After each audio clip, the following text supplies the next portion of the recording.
Okay, I am waiting for LinkedIn to pick it up.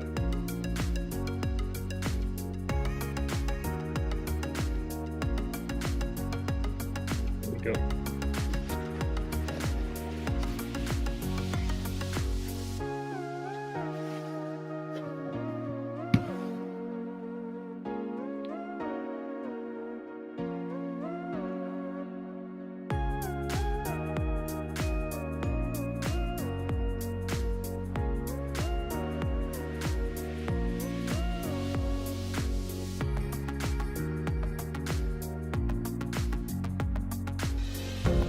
Hi, I'm John Maxwell.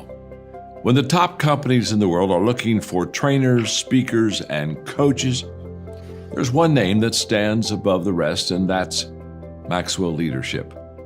Our certified team members have gotten proven results for companies all over the globe, and our reputation, I'm proud to say, is second to none. Some of our members have risen to the top of their profession, including the one you're going to meet today.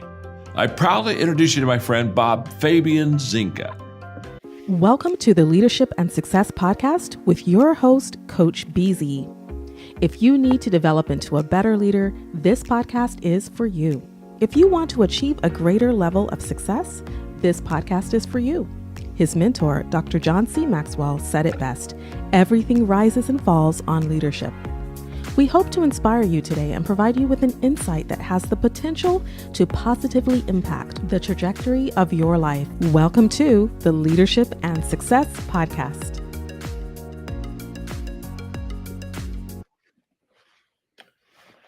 All right. Hello, everyone. This is Coach Busy. Thank you so much for being here. This is the very first episode of season 4. Yesterday, I did the trailer, and now I am so excited to have somebody with me. Just like me, is a Maxwell Leadership Certified Coach. So he's got serious experience in leadership, and he can pretty much share clues and principles that will potentially change your life. So that's Enrique Acosta Gonzalez.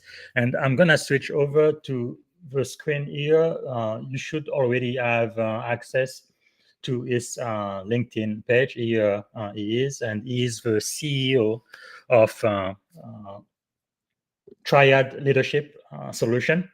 And he is also an author of an upcoming book, which should be published soon, I believe next month. And your book is going to be this one here. Hold on. Here we go. So the book will be Latinos 100: Living Our Legacy and Inspiring the Next Generation. So he's been in the Navy for more than 20 years, business leader, and like I said, he has a whole lot of experience in leadership. And we're going to be diving into his transition from military to civilian leadership, the power of mentorship and heart-centered leadership, how veterans can leverage their unique strength in business and beyond, and also his advice for aspiring leaders in every field. As you know, my passion is about the aspiring military and tech leaders. So with no further ado, here is Enrique. How are you doing, sir? Good, BZ. Nice to be with you. Thank you for having me on the show. Absolutely. I am so glad you are here. So we are definitely from the same clan. We both certified by John Maxwell and his team.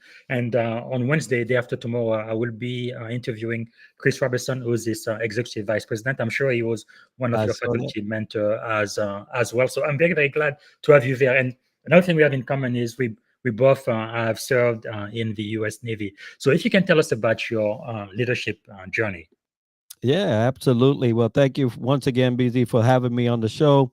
It is a pleasure to share my journey. So, Enrique Acosta Gonzalez, born Puerto Rico, raised in the Bronx, New York, and then after high school, back in Puerto Rico, decided that the military was it, and I joined the Navy. Now, that was a byproduct of being kind of pushed away from the Air Force, as I didn't cut the mustard, I guess, in their testing score.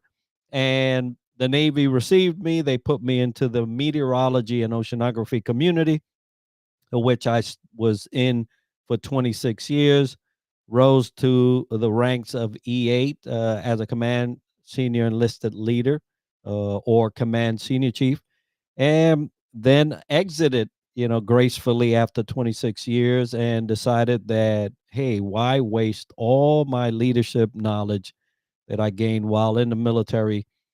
And I decided to create Triad Leadership Solutions as a leadership consulting and coaching entity, right? So that's my current position now.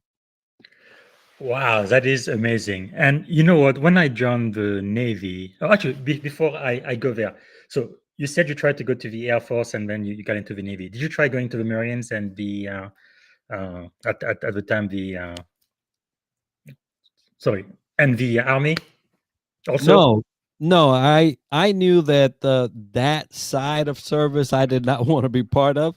There Okay. is a calling, right? There's a calling for those folks, and I'm Yes. glad that all that answer that call go. That Good. left me an opportunity to go to the Navy. No, I was With, actually looking for, and then you realize that afterwards that mhm. that it is available. But I was looking for the STEM fields. Yes. In school, Science, I was high in technology. science and math, Hmm. and so when I was going for the Air Force was, to be in the STEM community, Awesome. and the Navy provided that avenue, and so I stood there. Outstanding. And what was the main reason why you wanted to join? Because I know people join for all kind of different reasons, but what was your Well, primary motivation? well, I had a foundation already laid through high school. I was part of the Yes. junior ROTC program. Oh, nice. So I already had kind of like a taste of what that would look like. Hmm. A secondary thing was that I was in Puerto Rico and that things weren't all that well, right? Yes. They were not, the community wasn't well, the environment wasn't good, and I Mm, needed a way to continue to progress. And I did not see that opportunity there where I was.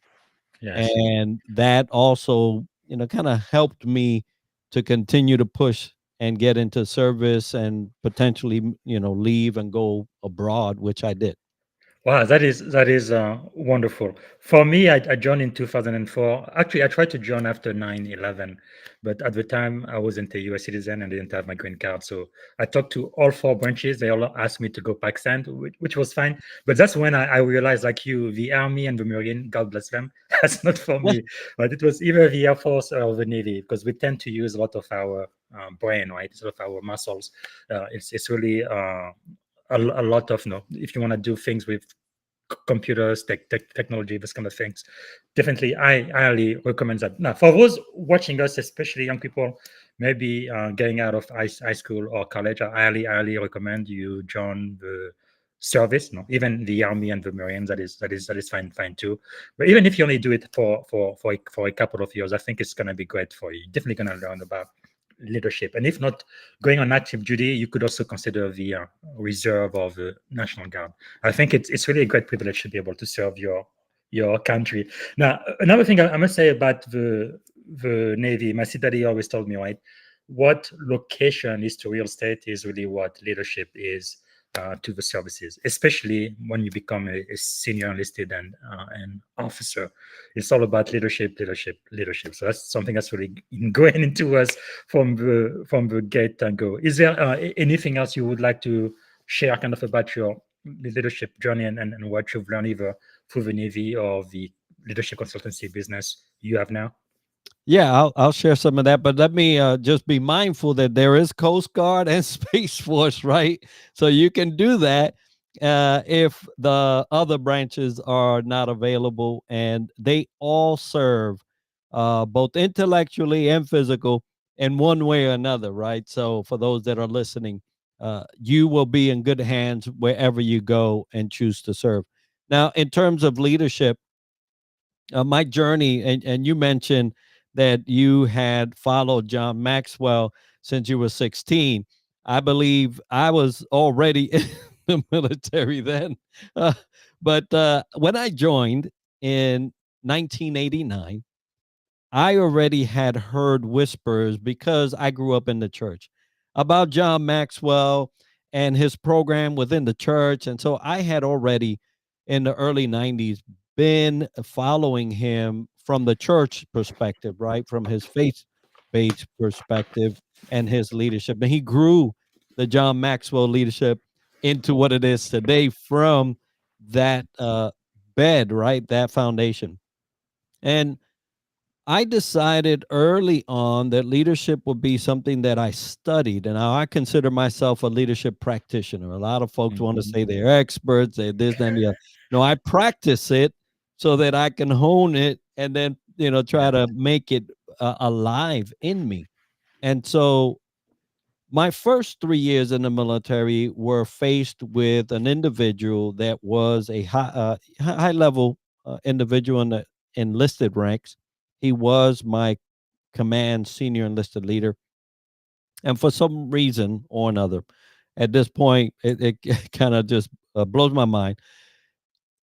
He did not like the way I spoke. And like I told you, I'm from Puerto Rico.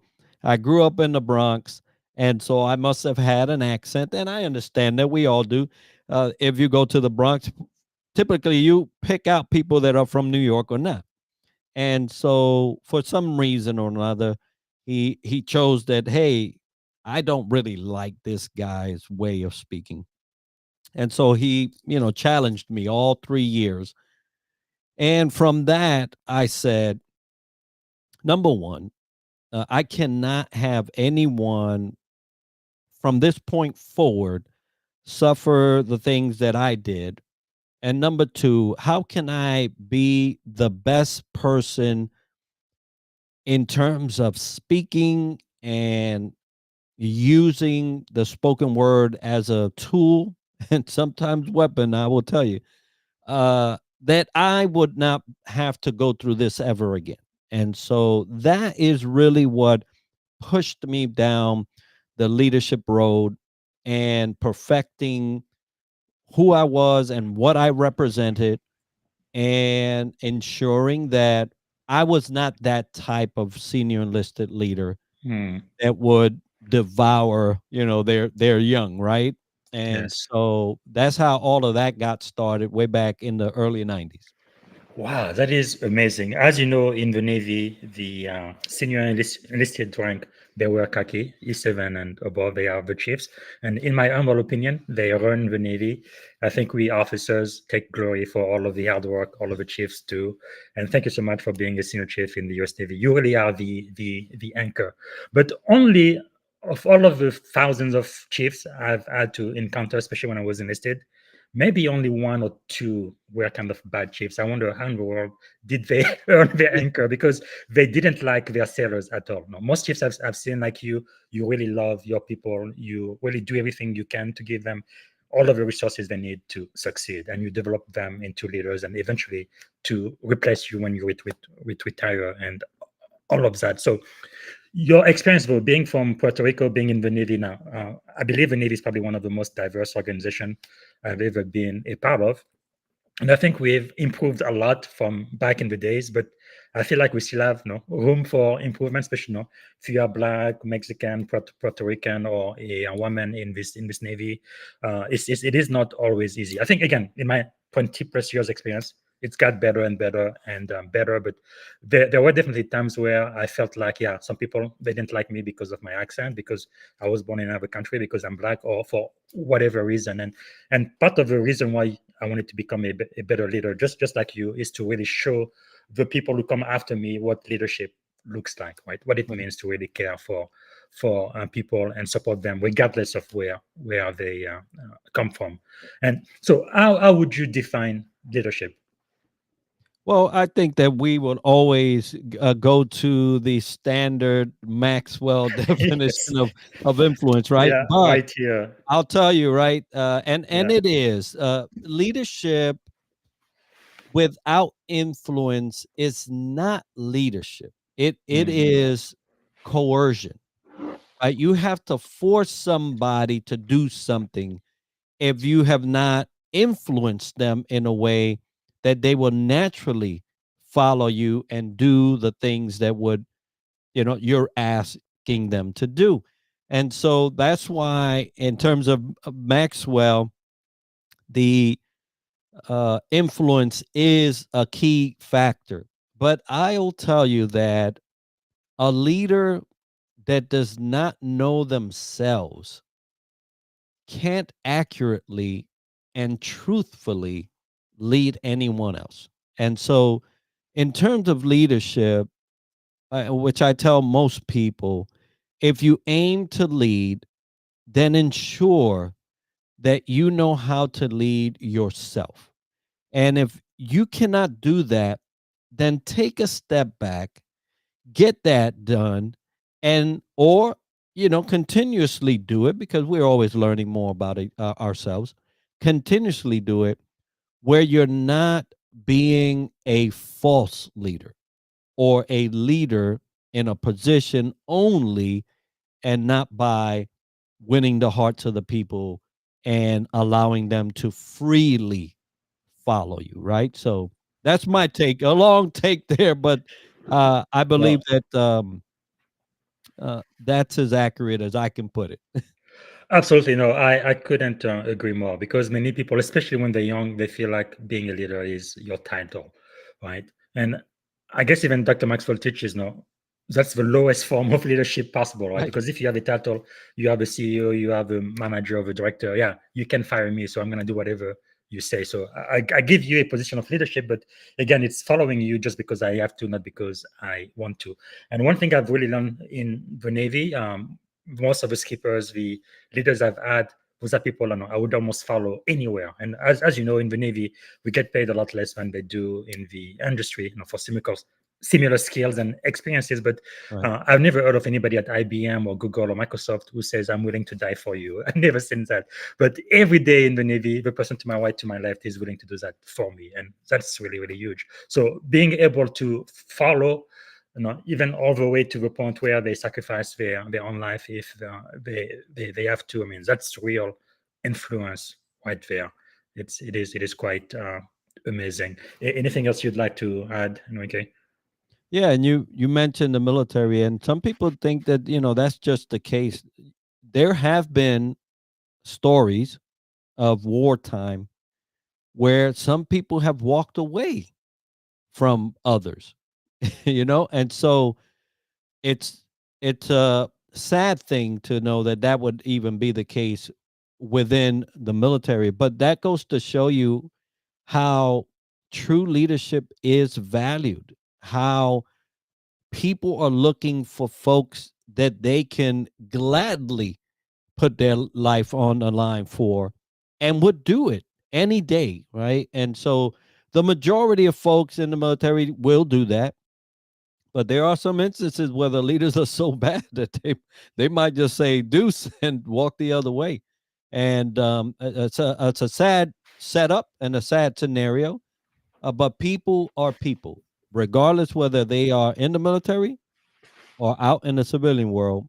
We are people at the base, right? Yes. Yes, that is very, very sad and unfortunate. But in my own experience, I've seen very, very few Yes. of those. No organization, no system is perfect. But I think in the Navy specifically, we try to get rid of those people because they just do not belong. Try to make sure they don't get promoted or be in a position of authority and responsibility, because the selection process we have is not, again, it's not perfect, but it's one of the best one I have ever seen. I was very fortunate last year.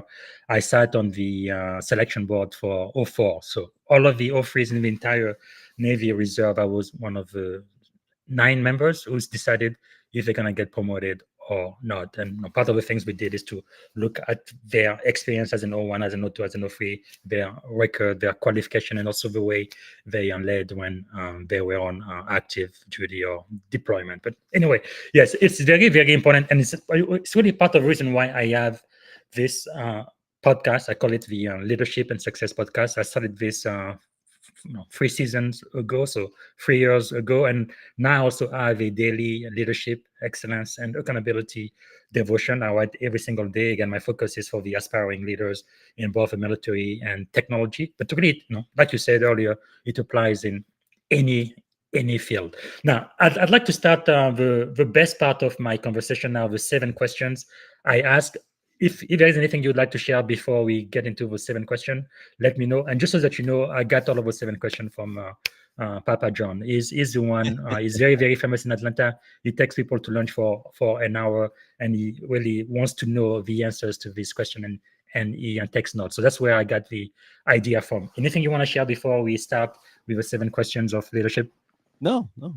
Go ahead. Let's go. Fantastic. Okay, question number 1. What is the greatest lesson you have learned? Greatest leadership lesson? The greatest leadership lesson is that you can fake leadership. You can fake it.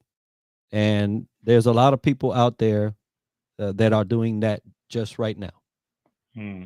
But faking it will only last you but so long. And then Ah, the truth comes out. And for those leaders that are faking it, you know you're faking it.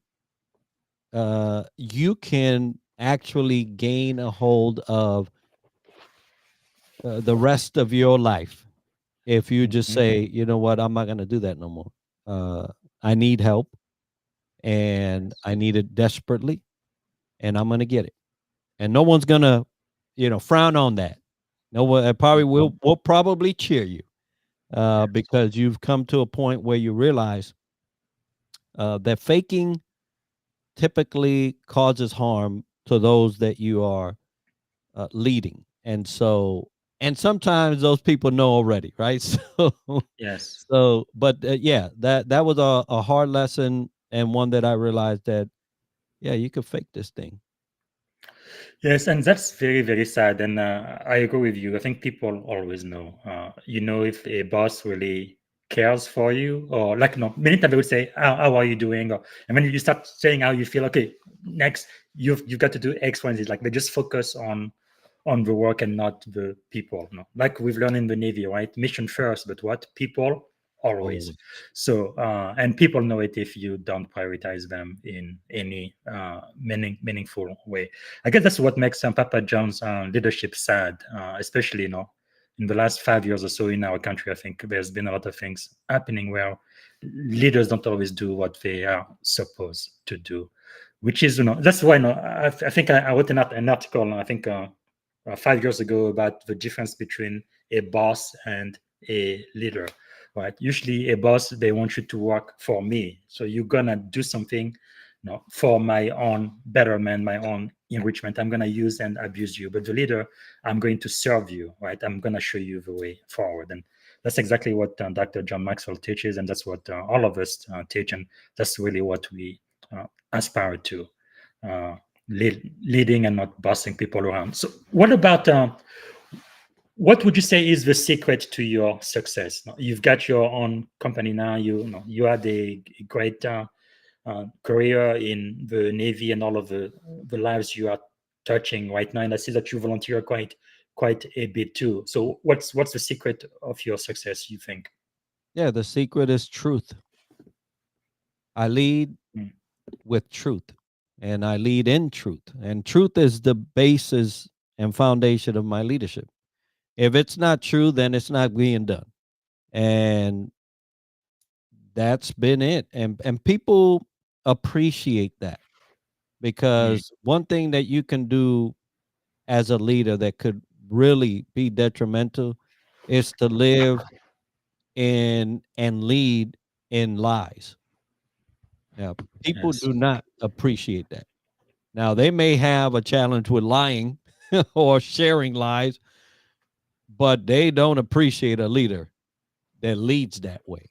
And Yes. so Mm. that's where you see the major pain points of most people in corporate or in private, is that they have leaders that lead in the midst of lies. Wow. And so that has been my biggest gain, is that I embrace truth, and I live it, and I lead by it. Wow, that is awesome. Yeah, because eventually it will always catch up with you, Oh time yeah. and time again. Yeah. Wow. So what is the greatest leadership advice you have ever received? The greatest that I've received is to not be afraid of telling truthfully the things that you're doing. Mm. In leadership, we kind of encourage, humility, right? And John is, Yes. yeah, you want to be a humble leader. You don't want to be a haughty leader, Mhm. but you also don't want to be in the shadows leader, right? For Yes. the sake of humility. And I was like that. I would do a lot of things in the shadows.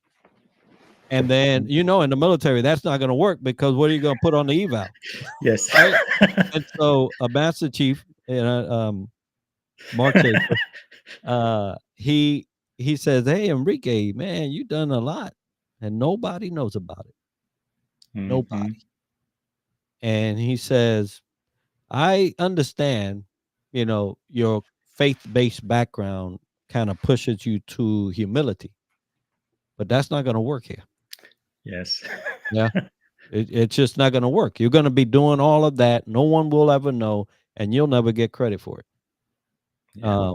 And I was one that I thought, don't let your right hand know what your left hand doing type of stuff. And Yes. and then I embraced it and just made sure that it was truthful, Mhm. but that whatever I did was brought to light so Yes. that others can kind of celebrate with me, but Mhm. at the same time be aware that, hey, this brother's doing this and that, and so Yes. that counts for this and that, and it Absolutely. sure did help me as I was going through the ranks, into senior enlisted leaders. Yes, showing your impact and also encouraging others to come out of the shadows and to follow your example. Exactly. Yeah. Yeah, because I know in my experience, no great leaders, even when I had the opportunity to become a commanding officer, whenever anybody in your command does something great, as the CEO, you take credit automatically, right? But I always made sure to share the credit with them or show who actually did the work, and then the entire unit would share credit. But then, if any of my people did something very, very bad, then I would take the full responsibility. All right, so I think that's what it means to lead. You have to find those people within your organization who are kind of timid, who don't want to get credit for what they do, but really, I think elevate them and put the spotlight on them. And anyway, that's part of the reason why I have another newsletter, and I believe you're going to be featured this Friday. I call it Friend in the Spotlight. So out of the 30,000 people I have on LinkedIn, I like to put the spotlight on somebody else for an entire week. I want to tell everybody on my network who you are, what you've achieved, and what you bring to the table, because this is very, very important in life to be able to do that. Definitely something I learned in the Navy for Yeah, sure. absolutely. Yes, actually, when I was a seaman recruit, it was a chief in my command who actually showed me how to do my eval and taught me how to brag on the things I did. Because it's true, if it's not Yeah, in your record, it doesn't exist, right? So never you will happened. never get credit for that. Wow, that is quite powerful. So, question number two: what are you learning now? I know Papa John always says, "No, leaders are readers, we are learners." So, what are you learning these days? Yeah, I'm learning these days that things can become monotonous. Mm. You know, it's easy to just lay back and watch things happen. There's a lot happening in our nation. Uh, Yes. and it's very easy to say, "Nah, I'm not gonna, not gonna be Hmm. partaking in none of that. I'm not gonna be talking about that." And I think that we do a disservice to our country, our fellow citizens, when we Hmm. don't take a stand on something, right? We don't stand for something, you're gonna fall for anything, right?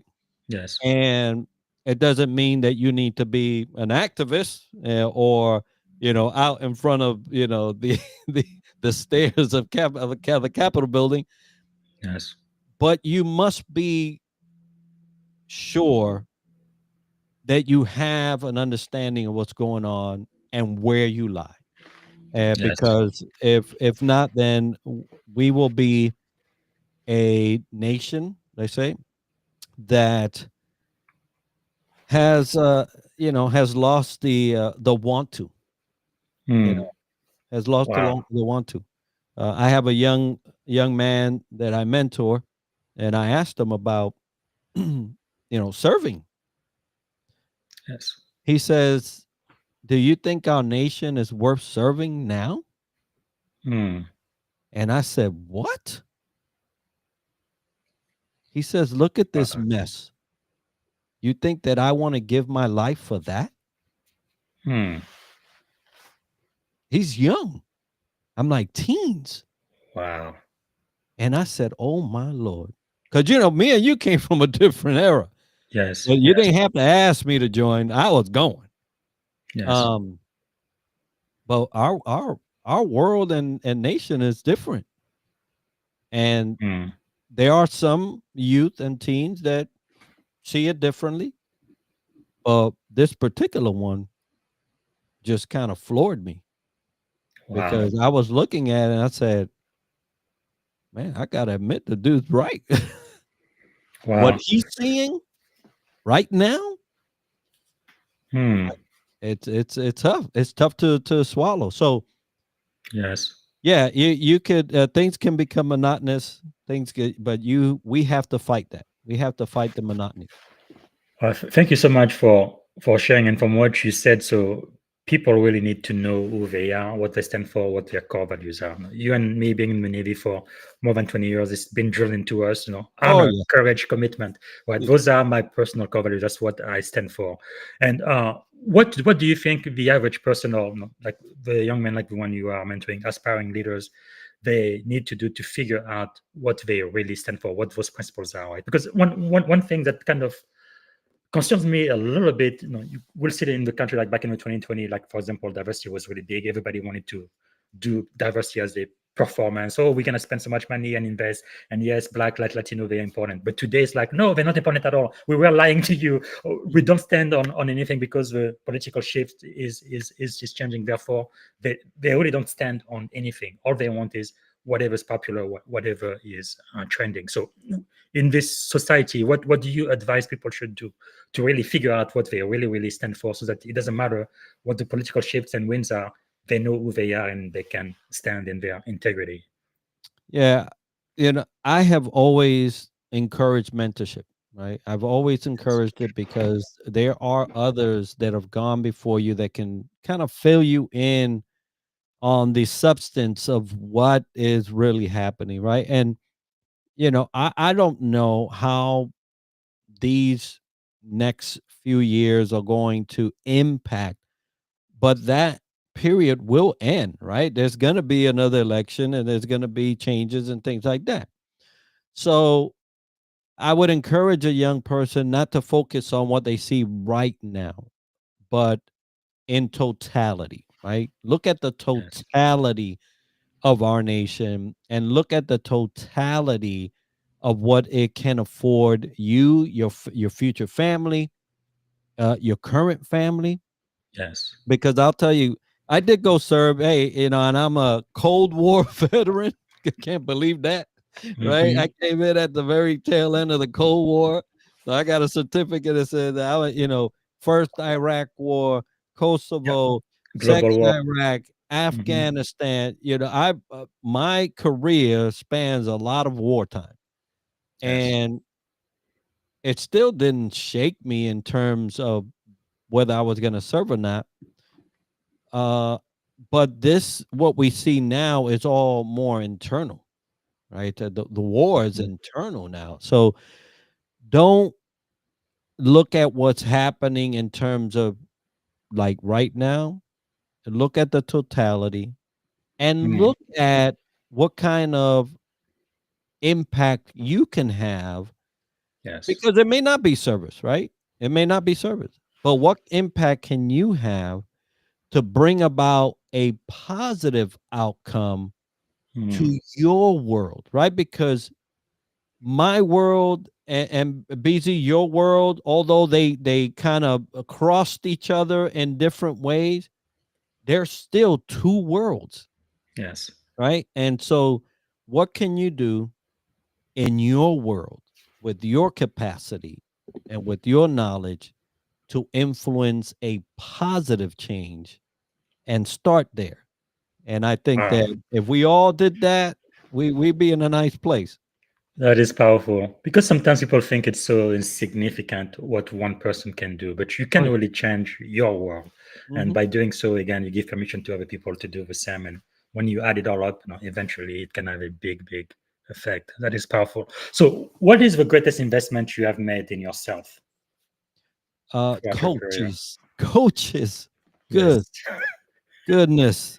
Um, you don't know what you don't know, but a coach understands that you know a lot. Right? We might not have all of the information necessary, but we have enough. The thing is that it's like in pieces all over in our head and all over in our timeline of life. There are pieces, and coaches, as I am one, they we can help you put all those together and help you realize that you do have what it takes and you do have the knowledge necessary and you do have the capacity for this, that, and the other. But Wow. without it, we're floating on, we're floating by ourselves. And there's a lot you could do alone, right? The old adage of, you want to go fast, you go along, you want to go far, you Good. got to get somebody. And Yes. so a fast life will lead to burnout, but when you have somebody, they kind of mitigate things so that you can go the long way, and that's really where you want to go. Wow, that is powerful.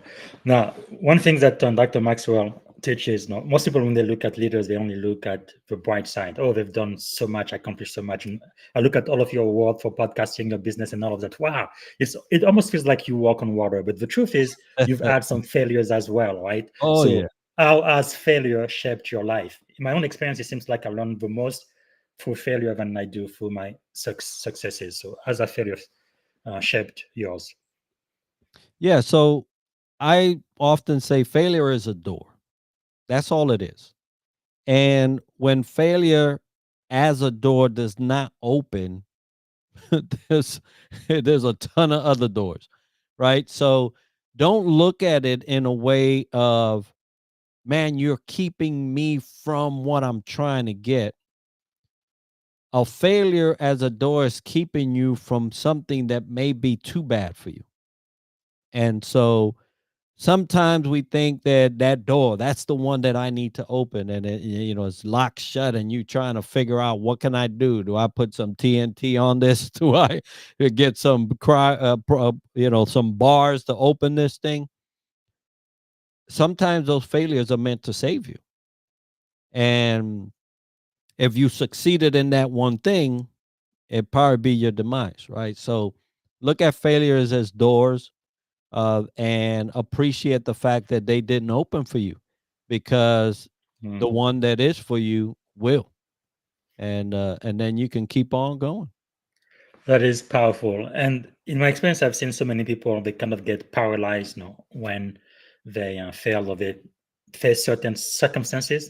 One of my mentor called it paralysis by analysis. Sometimes it's like just too much to do that you Mhm. just don't do anything, you just freeze. What is one fear, one of your greatest fears that you were able to overcome? My One of my greatest fears was, and it goes back to the reason why I lead with truth.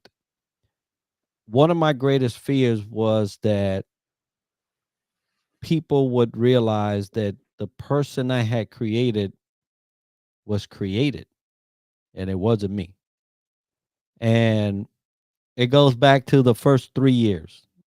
I created a persona, a person, and that's who I showed until it just got too much. It got too heavy. And then I realized that I had lost years trying to create somebody that I thought people wanted to see versus kind of refining myself so that they got who I was. And So, a day came when my wife was like, hey, you're this way and this thing, and you're that way and that way, and that can't continue. And I said, okay, yeah, we have to fix that. Um, Wow. and then that's when I started on my journey with truth, and Wow. it's been the best since. That is really awesome. Authentic leadership, being the same person in public as you are in private. That is very, very powerful. Wow. So, question number 4 now. Who do you know that my audience and I should know? Who are some of your mentors or thought leaders, people that you are following that might be uh, good to know? Yeah, I have a good buddy of mine. I love him to death, Alex Ramos, and you can look him up on LinkedIn. He has a wonderful leadership approach, and if you see Alex raising a helmet, don't think he's crazy. He's got a purpose with that. But I love the brother, and he is definitely one you need to know. Wow, that is great, Alex Ramos. And I'm gonna get his LinkedIn profile and I'm gonna add it to the comments. And one thing I like about the LinkedIn Live is it stays there forever as a replay, so Mhm. people can go back, listen to it, and look at the comment. Thank you so much for sharing that. So in that same vein, if you had 3 people to choose from, you would like to have dinner with, whether alive now or even people who are dead from history, 3 people to have dinner, who would you choose and why? Yeah, number one would be Jesus Christ. That's I would love to have dinner with him. Um,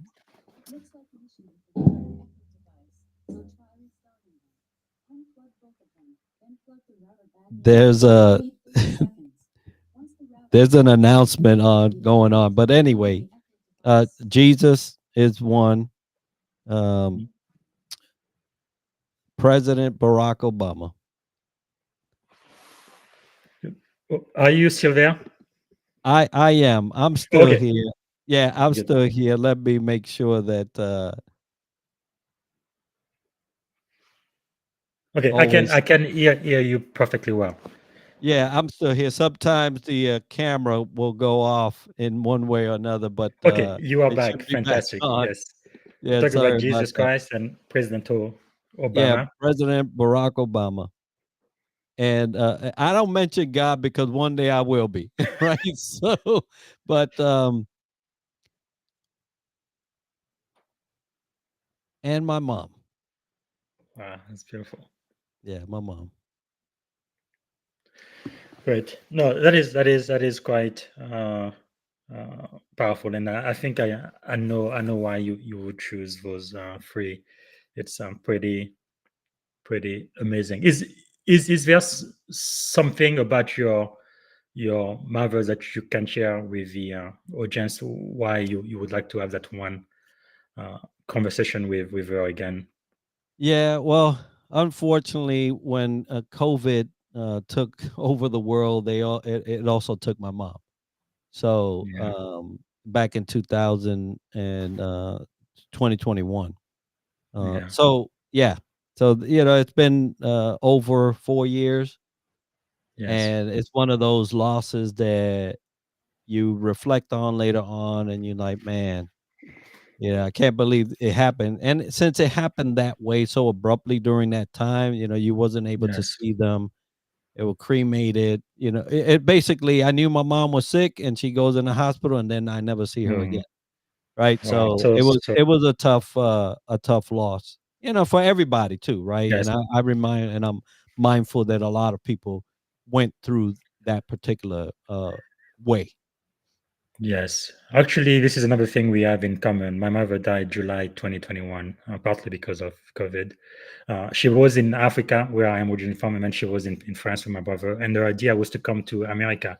Actually, I just bought a brand new house, and I had the room set up for her on the first floor, everything ready to go. But with COVID, she couldn't fly, and then she passed away. And yeah, she was my hero. And yeah, I wish I could have even just 5 more minutes with Yeah. her. But yeah, but it's also makes you kind of put things in perspective, right? Because I live here in Silicon Valley, San Francisco Bay Area. Prior to COVID, no, we're working 50, 60, 70 hours a week every week, like work, work, work, work, work. And even when we take time off and vacation, most companies I work for, they say it's unlimited vacation. I mean, you can be on vacation for 11 months in the year if your boss is okay with it. No problem. We don't count. But nobody ever takes vacation. And Right. anytime I took vacation, people look at you like cross eyes, like, what is Yeah. wrong with you going on vacation when we have so much work to do, right? But really, COVID and my mom passing away, it just gives you some perspective on life. What is very important? It's not chasing after money. It's not working 60 hours a week and not being home with your wife and your kids, and because you can get all of this money, all of these things, but if you don't have anybody left to share that with. And I know life as a soldier, as a sailor, is pretty tough too. You always deployed, always out, and for some of us, right, by the time you end your career, your wife has left you, and your kids don't know who you are, and it can be a real challenge. And those are things you definitely need to prioritize in life, right now. Uh, anything you wanted to add to that? Yeah, no, it's definitely a thing.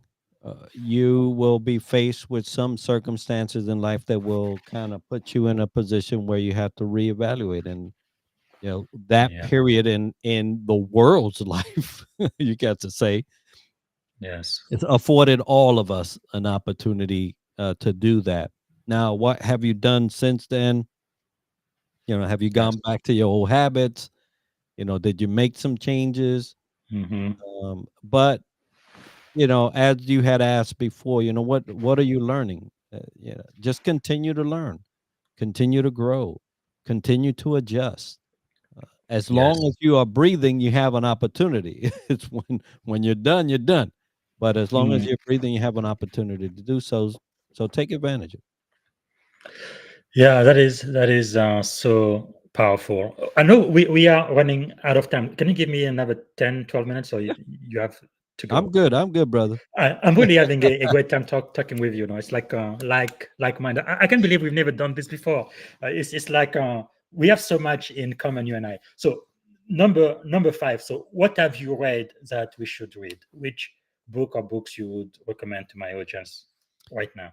So there have been several, but there's one that I always every time somebody asks me this, Catching Leadership, Michael Leadham, uh, Leytem, I can and leadership. it's called Catching Leadership.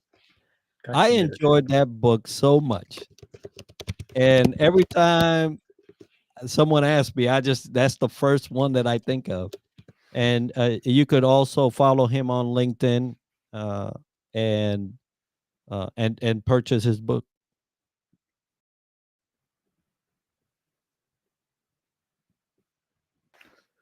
Wow, thanks. Do you have a second book you would recommend? Yeah, there's a second one. And let me I am trying to see. find Catching the Leadership on Amazon. I'm sure I'm gonna find it in just a second. Yeah, got it. Oh yeah, you'll find it. So there was, oh my goodness, I'm trying to think specifically about. And I'm going to share the screen here. Let me see. Oh, so you can go ahead. While you are talking, I'm Yeah. I'm, I'm gonna show the So screen. there's Catching another Leadership will share. one. Yeah, there's another one by uh, Daryl Bryant, and it's called Engage, Lead, Deliver. I Hmm, really enjoyed that book as well. And it's very good. for, early leaders, folks that are um, trying to start off in leadership. He did a great job in presenting that journey there. Wow, this is Fantastic. Yeah, I've got this book here, Catching Leadership. Do you see it on Oh your yeah, screen? that's it. Yeah, fantastic. Okay, I'm gonna add all of those again in the comments. I think it's good for people to see. Oh, just is this the Alex Ramos you were talking about? Because I'm connecting to this guy. He was in the Navy. I'm hoping it's the same one, but if not, I'm gonna wait for your link. I don't know why my computer's a little bit slow right now. I mean, I'm supposed to have one of the fastest internet connection in Silicon Valley. Oh, So, it's fastest until or it. maybe I'm just I'm just over taxing my computer right now. Anyway, is going to show up Yeah, in a you have minute. I will quite show a that. few tabs Okay, open there. is is this him, Alex Ramos? Is No, that the same one? no, it isn't. Oh no. Okay, Yeah, okay. That but is fine. I'll I'm gonna wait definitely, for yours. yeah, I'll definitely connect you with them. Yeah, because one thing I usually joke is, I am maxed out at 30,000 connections. Uh-huh.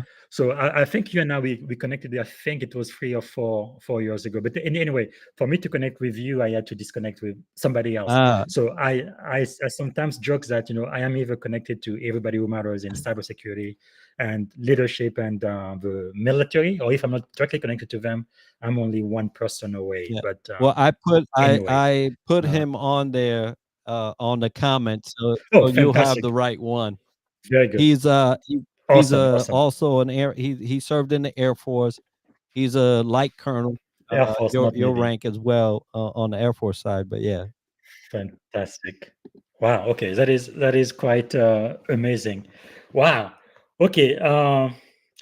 Is there anything that you have watched that you would recommend people watch or listen? Maybe music, movies, or shows, or documentary, or anything like that? Yeah, so I seldom invest my time on on that type of entertainment, uh, but I've been really looking at documentaries that explain the background behind uh, nations, right? So I don't Mm, know any specific one um, to suggest, but I do suggest that we get a little more educated on the backgrounds of things, and that will help us wow. really understand why things are happening. Because when you don't have a context to the happenings of today, you could be a little lost. But there are a lot of things that have been in the works for years, and you're only seeing the Mm, fruition of it today. But if you can get a hold of things in that regard, it could be beneficial for how you perceive what's happening, right? And wow. there's a gentleman by the name of Johnny Harris, right? He's not paying me, but he does great investigative journalist work, right? And if you Wow. like to really get into the background of things, he does a good job in presenting it. Wow. Pretty cool. Yeah, I think I've seen him on YouTube, right? Yeah, he's on YouTube. Yes. Yep. Yeah. I think Yeah. I've seen. I believe he used to work for Vox, if I'm not mistaken, and then he started Right. He was, doing his own thing. and then he's doing his own thing now. But yeah. Wow, that is pretty amazing. Okay, and next question I have for you then is, what have you done that we should do? What is one action you have taken that has positively impacted your life? And by the way, this is the correct Alex Ramos, yes? Yes, that's Alex. Yep. Okay, I'm gonna make sure to follow him, and yeah, definitely Hmm. somebody people should know from Orlando, Florida, helping leaders Yep. build meaningful mission. There's nothing more important than that these days. Yeah. So something that you have done that you would encourage everybody else to do that has positively impacted your life. Yeah, the biggest thing that I've done that has impacted my life is, you know, seek more of the Lord. I cannot give you, if I give you anything else, it would be superficial. It would be Hmm. it would be something that you can get anywhere. Um, you can't get God anywhere, right? You can get him Yes. anytime, but you you have to get him. And so we are in times where, and I think that it's always been tumultuous. The world has always been tumultuous. That's Hmm. not changed. It's just the way things are being delivered. But in the midst of so much chaos, there is peace in the midst of storms, and that Yes. is God, right? I personally believe in Jesus Christ as my Savior, and that has made all the difference in my tumultuous life, Wow. whether it's internal or external. And He definitely brings peace to my world, and so I'm Wow. appreciative of that. If anything I can suggest is that you seek God in one way or another. Thank you so much for sharing, especially in this tumultuous time. I think it's definitely needed. So, what is one action you are thinking about taking that you think might positively impact your life? I just started a publishing company. Imagine that. So Yay! just, I mean, literally today, I got the Wow. EIN for it. And Awesome. so what I suggest, don't be afraid. Don't be afraid of doing what you think you're afraid of. Go for it. And I'm going to tell you, Adriana Rosales is the reason why I'm going down this journey. Hmm. If it wasn't for her, she was an Air Force vet as well, right? She worked for the Wow. Space Force before it was Space Force, Yes. and she's been doing that. She's also a John Maxwell leader, and she's been doing that for a while. But you know, by God's grace and guidance, she led Wow. me to this. She Let's led me. let's make sure to add a LinkedIn profile in this discussion too. Definitely somebody I would like to meet if we Yeah, not already definitely. I'm gonna tag her here, connected. That's wonderful. Wow. But and this is really amazing how one person can impact the life of somebody else, sometimes even without realizing it. yeah, she has made such an impact in both my wife's life and Hmm. my life in terms Wow. of this book journey. Yes. It was through her that we got exposed to being writers and authors, and Hmm. led to my wife not only collaborating on projects but making her own book, right? Releasing her Wow. own book. Let's make sure to list those books also. I want to make sure we promote them. Yeah, and so Absolutely. um I'll tag my wife on here as well. Absolutely. Because when I do your friend in the spotlight this Friday, I want to make sure all of those books are listed so people can buy because we need minorities and women to become best-selling authors, not just best writers, but best-selling.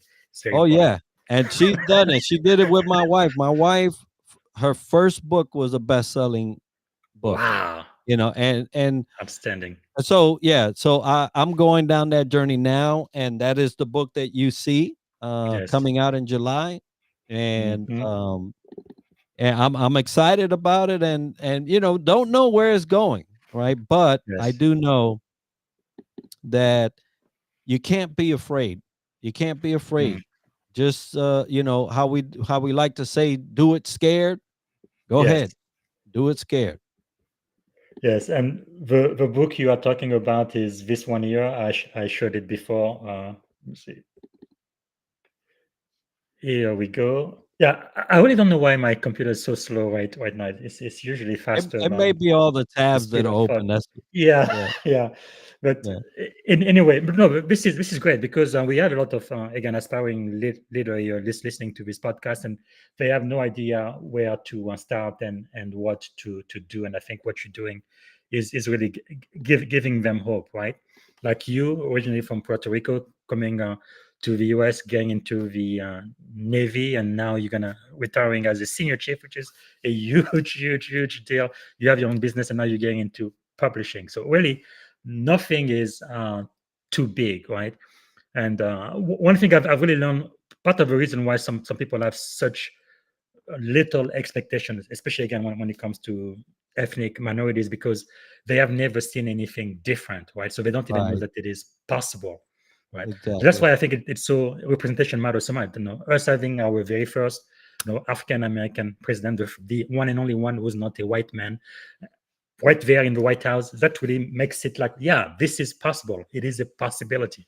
But prior to that, it's like, we don't even know what is possible or not. That one of my heroes, I don't know if it was one of yours, but General Colin Powell, I've read all of his book. It let me know, yeah, it's possible. You can be a flag officer in the U.S. Army, so it is possible. So that's why that matters so much. But what you're sharing is really really powerful. So in the same vein, then when you wake up in the morning, what is one problem you would like to solve? Actually, when I wake up in the morning, I don't try to solve problems.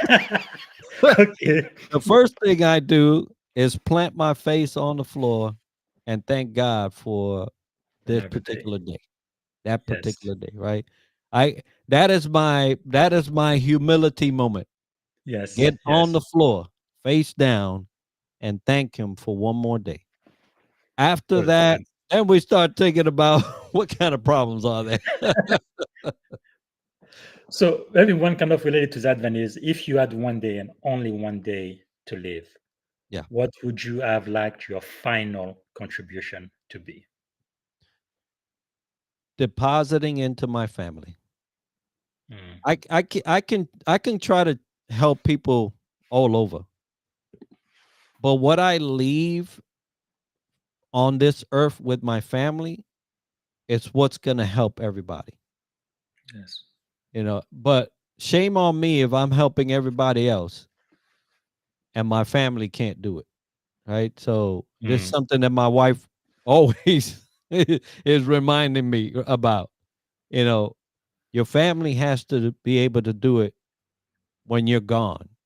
yes. And what good was it that you helped all these other people Hmm. and your family can't? And so Yes. I'm mindful of that, even as I am stating it. Wow, that is powerful. Because like you, I grew up in church too, and sometimes when you are related to minister, they spend so much time taking care of the church and other people, and just loving everybody else, but sometimes they don't really have that same energy and love for their own family. And that's definitely something we need to think about, the balance. Because if in my opinion, if you don't take care of your own home, you're not going to be good to anybody Yeah. else. Yeah, Yeah, it's part of that that's living powerful. in truth, right? It's part of that Yes. living in truth. If you're losing your family and you're saving the world, what did you What good is actually it? save? Yes. Wow, that is very insightful, very, very powerful. I'm really glad I talked to you. I'm sorry, we are actually over an hour now, but if I can ask the seventh question. So we Yeah, almost yeah. toward the end. So how can myself and my audience of 30,000 connection and 34,000 followers, what can we do to add value to you? What Yeah. could we do So to make a difference? right now, what you could do to make a difference is go to YouTube, go Hmm. to at DTLW podcast all together Hmm. and hit that subscribe button. I'm 50, All right. I'm 50 away from 1,000. Wow, congratulations. So it's a big milestone. After Okay, that, it is so important. Can you put it in the comment right now? I'm gonna do this right now live. We we yes. are we are gonna take care of this now. Wow, this is awesome. And again, And everybody that is following me, please do this. This is super super important. And do you know there was a time where you couldn't broadcast on YouTube unless you had at least 1,000 followers? yeah, Can you believe that? that's crazy. That But must have changed very recently, because right now that we're on LinkedIn, I'm broadcasting on YouTube too, but I only have about 375,000. So I wanted to get to 1,000 so I could do this broadcasting thing. But now, for some reason, they are letting me do it. But wow, this is powerful. Thank you. yeah, So, definitely. And so yeah, that's one thing that you could do to help me. And when we talk about things like YouTube and subscribers, it Mm-hmm. just allows us to continue to do the work of leadership because Yes. um, you know, developing the leader within sounds familiar because Mm-hmm. it's John The book Maxwell, of John right? Maxwell. Yeah. And my when my wife was the one that suggested, hey, why don't you just call it developing the leader within? I was like, well, I will. And so we did. Oh, And DTL, developing the leader within. yes, DTLW, DTLW. Okay, right. got it. Got it. That makes sense. And so we do this as coaches, as content creators on the leadership Mm-hmm. side to help all those that can't do it by getting coaching, right? Yes. And when we invest in gathering all these people to do interviews and things like that, it's with them in mind. It's Wow. with the people. Like today's episode was speak without fear, learning how to overcome the fear of public speaking. That There's a is lot of beautiful. leaders that don't know how to do that, and that video alone, Yes. 25 minutes can get Wow. you enough information to get you over that fear hump and get you going as a person that can speak confidently. And so, That is when I awesome. say, "Hey, please subscribe," there's a Yes. there's a reason behind it, right? Wow, this is beautiful. So here we are developing the leader within, and I'm gonna subscribe. So you have 952, so you're gonna have 953, and I am hoping by the end of today you're gonna have over 1,000. So come back and Outstanding. let us know. And as you can see, I am live right now with you. Exactly. And Yep. yeah, so after you guys subscribe to developing the leader within, then go to leadership and success with Coach Busy and subscribe to, because it does make a It difference does. on the impact how many people we reach. And of course, when your book comes out next month, no, maybe you should come back here, but we need to talk about it and promote it. Because again, for me, my wife has written books. I've written books in the past too, but sometimes you write a book, but it doesn't really go anywhere, right? I Yeah. really want it to become a bestseller. That's really how Oh, you thank you. change Thank you. I'll minds, share the have information a with you. huge impact. Wow, that is wonderful. Okay, uh, so we are gonna finish the show now. And very thank you for your time. I know we started a little bit late because I'm still trying to learn this technology with Restream. I used to do all of my podcasts with Ecamm. I know exactly how to use that. So Restream, I am still learning. But thank you for being so gracious with your time. So to finish now, what is the most rewarding aspect of your life experience so far? My wife and children. That's the most rewarding. I Well, could get anything, and I have. I've gotten many things, right? I've gotten yes. awards that are inaugural, right? I just had one for the podcasting. Actually, two of my last awards for my podcast have been inaugural awards.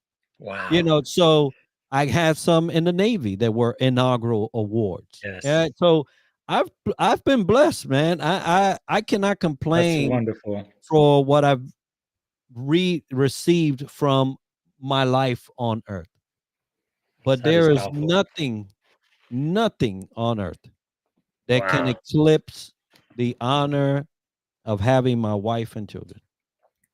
That is powerful. That reminds me of one of the definition of success by Papa Maxwell when he says, "So success is when the people you care about the most respect you the most." Something like that. When you get the respect and the love from your wife or your children, people you know the most because they know you. Because most people, they probably only know me when I come in on the podcast or YouTube, or I'm a commander in the Navy doing all of this thing. But when I come home, the person that my wife and my kids sees, if they can respect that person, I am successful, because that means a lot more than all of the accolade and anything I can do out there. Wow, powerful. Okay, three adjectives that describe you as a child or a teenager growing up. Wow, I had a rough I had a rough childhood. um, um, So what comes to mind? Don't think too hard. Just whatever comes to your head. Three adjective. so hmm, Because we're gonna do the same as an adult, so we're gonna see how different You are Olivier, I was saying. Let me see. I was thoughtful, Thoughtful, caring, caring, and humble. I think humble. that Wow, that's wonderful. I think Okay, those have been, and they've been with me all of my life. so those would be the three that describe you as an adult as well. Yeah. Yeah, I thought so. Okay, very good. And then the very, very last question, and we are done. What is one word that represents our shared experience in this podcast? So everything we've talked about, what word comes to mind that represents all of it? Enlightening. I Enlightening. I love hope that. I that love that. by people listening, they have become enlightened in one way or another. That's powerful. Powerful. Yeah, mine would be insightful. Okay, thank you so much, Enrique. No, this is the first time we are actually talking face to face. It's like I've known you all of my life. We have so much in common, and I'm so glad you said yes. And you are the very first guest on the Leadership and Success podcast for season 4. So thank you so much for that. God bless you. And when your book is published again, I definitely want to see you again, and we're gonna try to promote your book and sell it like pancakes, right? Because Thank you. we really need that. It's like, some of my mentors, like Tony Robbins, for example, he doesn't write books every year, but every time he writes a book, it's the #1 New York Times bestsellers. Oh Same yeah. thing with Papa John's. He's written more than 86, 89 books. Almost all of his books, right? Bestsellers. That's really what we need. That's how I think you make a huge impact, and you change the world, at least in some meaningful way. Okay. Any last word before we log off the podcast? Yeah, and so this is the one I've written this book, or will be authoring this book in July, but it truly is a compilation of 20 Latino leaders that have come to share their stories.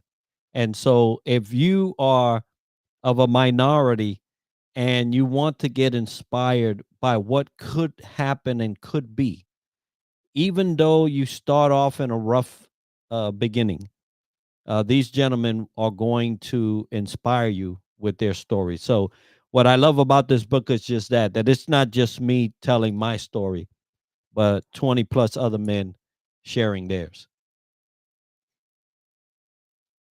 And the book is right there on the screen, Latinos 100, Leaving Our Legacy and Inspiring the Next Generation.